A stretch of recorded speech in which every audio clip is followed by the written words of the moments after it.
Mahigit 100,000 turista inaasahang dadagsa sa Baguio City sa Huwebes Santo at Biyernes Santo. Pero marami nang nauna kaya may payo ang City Hall para iwas traffic. Kamustahin natin ang sitwasyon doon live na pagtutok ni Mav Gonzalez. Mav? Mel, may mga maaga nang namasyal dito sa Baguio City at kung balak niyo pong pumunta rito ngayong Holy Week, ang payo ng lokal na pamahalaan ay huwag na kayo magdala ng sasakyan.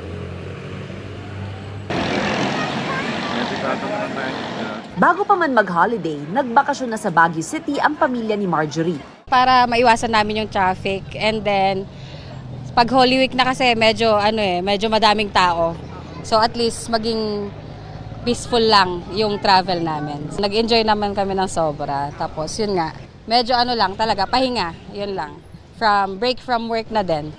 Yun nga lang, dahil may dala silang sasakyan, ang mister niya hindi na nakapasyal dahil siya ang driver ng pamilya. Kasi walang masyadong parking dito, so at least pagka-drop niya sa amin dito, may mga bata, so less hassle kung drop.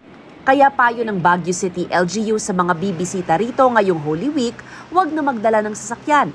I would really encourage itong mga visitors natin kung pwede take a bus. Itong historical data shows na talagang dito matindi yung traffic. In fact, pag during holiday seasons.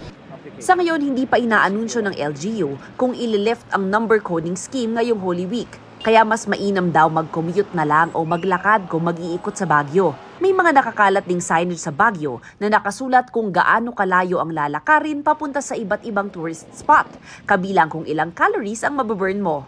Baguio City is a walkable city. As you can see, we tell them to leave their vehicles in their respective hotels. Kasi mas safe yun, hindi ka pa sumiksik sa traffic.